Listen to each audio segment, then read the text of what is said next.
আসসালামু আলাইকুম। আশা করি আপনারা সবাই ভালো আছেন। স্বাগতম আমাদের জিভিবিড ইউটিউব চ্যানেল এবং ফেসবুক পেজে।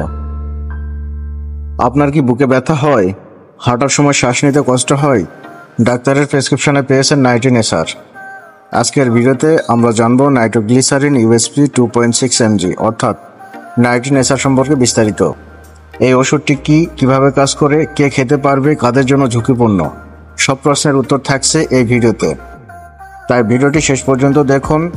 লাইক, কমেন্ট, শেয়ার এবং সাবস্ক্রাইব ও ফলো করতে ভুলবেন না।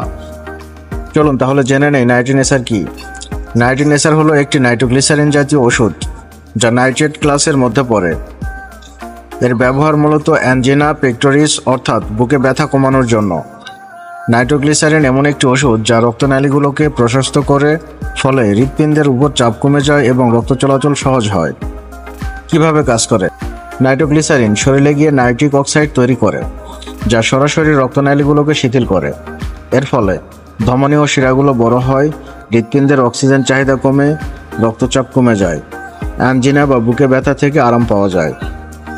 এটি বিশেষ করে সাবলিঙ্গুয়াল ট্যাবলেট এবং এসআর সাস্টেইনড রিলিজড আকারে পাওয়া যায়।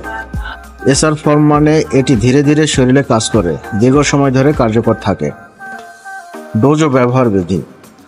নাইট্রিনেসার 2.6 mg সাধারণত দিনে 2 বার খাওয়ার জন্য প্রেসক্রাইব করা হয়, সকালে ও সন্ধ্যায়। কিন্তু ডোজ নির্ধারণ করবেন কেবলমাত্র চিকিৎসক। প্রয়োজনের তুলনায় বেশি খেলে হতে পারে অতিরিক্ত রক্তচাপ কমে যাওয়া, মাথা ঘোরা, অজ্ঞান হয়ে যাওয়া। মনে রাখবেন, এই ওষুধ খাবার পর বা খালি পেটে খাওয়া উচিত কিনা সেটা আপনার চিকিৎসক ঠিক করবেন। এটি চিবিয়ে বা ভেঙে খাওয়া যাবে না, সম্পূর্ণ ট্যাবলেট গিলে ফেলতে হয়। ব্যবহার বিধি বা ইন্ডিকেশনস। এই ওষুধ যেসব ক্ষেত্রে ব্যবহৃত হয়: অ্যানজিনা পেক্টোরিস হার্ট অ্যাটাকের পর পুনরুদ্ধারে, ক্রনিক হার্ট ফেলিওর, বুকে চাপ বা ব্যথা প্রতিরোধে। উপকারিতা: হৃৎপিণ্ডের অক্সিজেন চাহিদা হ্রাস করে, বুক ধরফরানি, টান ধরা, ব্যথা কমায়, রক্তনালীগুলো শিথিল করে রক্ত চলাচল সহজ করে, অ্যানজিনার অ্যাটাক প্রতিরোধ করে। পার্শ্ব প্রতিক্রিয়া বা সাইড ইফেক্ট। সব ওষুধের মতো এই ওষুধের কিছু পার্শ্ব প্রতিক্রিয়া রয়েছে। সাধারণ পার্শ্ব প্রতিক্রিয়াগুলোর মধ্যে রয়েছে মাথা ব্যথা, মাথা ঘোরা, হাইপারটেনশন, দুর্বল লাগা, গা গোলানো বা বমি ভাব। গুরুতর পার্শ্ব প্রতিক্রিয়া: হঠাৎ অজ্ঞান হয়ে যাওয়া, অ্যালার্জিক রিয়াকশন, চোখ ফুলে যাওয়া, শ্বাসকষ্ট। যদি কোনো গুরুতর পার্শ্ব প্রতিক্রিয়া দেখা দেয়, অবশ্যই দ্রুত চিকিৎসকের পরামর্শ নিতে হবে। কন্ট্রাইন্ডিকেশনস বা কারা এই ওষুধ ব্যবহার করতে পারবে না: যাদের রক্তচাপ খুব কম, যাদের মাথা ঘোরার প্রবণতা আছে, যাদের সিলডেনাফিল, টাডানাফিল জাতীয় ওষুধ খেতে হয়, গর্ভবতী বা স্তন্যদানকারী মা, চিকিৎসকের পরামর্শ ছাড়া। বিশেষ সতর্কতা: ড্রাইভিং বা ভারী যন্ত্রপাতি চালানোর আগে খেলে ঝুঁকি থাকতে পারে। হঠাৎ করে ওষুধ বন্ধ করবেন না, রিবাউন্ড অ্যানজিনা হতে পারে।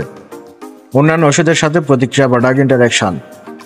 সিলডেনাফিল বা যৌন ক্ষমতা বৃদ্ধিকারক ওষুধের সঙ্গে খেলে মারাত্মক রক্তচাপ কমে যেতে পারে।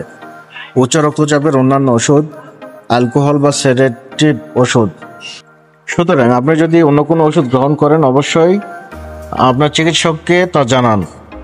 ব্যবহারের পরামর্শ: হঠাৎ দাঁড়ালে মাথা ঘোরা হতে পারে, ধীরে উঠুন। ডোজ মিস হলে একবারে ডাবল ডোজ খাবেন না, চিকিৎসকের পরামর্শ ছাড়া কখনো বন্ধ করবেন না। প্যাকেজ এবং সংরক্ষণ। নাইট্রিনেসার 2.6 mg পাওয়া যায় 10টি ট্যাবলেটের ব্লিস্টার প্যাকে। 25 ডিগ্রি সেলসিয়াসের নিচে ঠান্ডা ও শুষ্ক স্থানে রাখুন, শিশুদের নাগালের বাইরে রাখুন। কিছু প্রশ্ন ও উত্তর। প্রশ্ন 1: নাইট্রিনেসার কি প্রতিদিন খেতে হয়? উত্তর: হ্যাঁ, চিকিৎসক যেভাবে দিয়েছেন সে অনুযায়ী খেতে হবে, প্রতিদিন নির্দিষ্ট সময়ে। প্রশ্ন 2: এই ওষুধ খেয়ে মাথা ঘোরা হলে কি করব? উত্তর: বসে পড়ুন, পানি খান আর পরবর্তীতে চিকিৎসকের পরামর্শ নিন। প্রশ্ন 3: নাইট্রিনেসার কি জীবনভর খেতে হয়? উত্তর: সেটা নির্ভর করে আপনার হার্টের অবস্থা এবং চিকিৎসকের নির্দেশনার উপরে। প্রশ্ন 4: এই ওষুধ কি হার্ট অ্যাটাক প্রতিরোধ করে? উত্তর: এটি বুকে ব্যথা ও হার্টের চাপ কমিয়ে রাখে, ফলে হার্ট অ্যাটাকের ঝুঁকি কমায়। নাইট্রিনেসার হলো একটি শক্তিশালী নাইট্রেট গ্রুপের ওষুধ। হৃৎপিণ্ডের চাপ কমায়, রক্তনালী প্রশস্ত করে। ডোজ নির্ভর করে রোগীর অবস্থার উপর। নিজে থেকে খাওয়া বা বন্ধ করা বিপজ্জনক হতে পারে। পার্শ্ব প্রতিক্রিয়া থাকলেও সঠিক ব্যবহারে এটি জীবন রক্ষাকারী। এই ছিল নাইট্রিনেসার 2.6 mg নিয়ে বিস্তারিত রিভিউ। আপনি যদি হৃৎপিণ্ডের সমস্যায় ভুগে থাকেন বা কেউ এই ওষুধ ব্যবহার করছেন, তাহলে ভিডিওটি তাদের সাথে শেয়ার করুন। আমরা স্বাস্থ্য বিষয়ে সচেতন হতে চাই। কিন্তু সচেতনতা আসে তথ্য জানার মধ্যে দিয়ে। ভিডিওটি ভালো লাগলে লাইক দিন, সাবস্ক্রাইব করুন আর কমেন্ট করে আপনার মতামত জানান। সবাই সুস্থ থাকুন, সাবধান থাকুন। দেখা হবে পরবর্তী ভিডিওতে আরেকটি গুরুত্বপূর্ণ ওষুধ নিয়ে। আল্লাহ হাফেজ।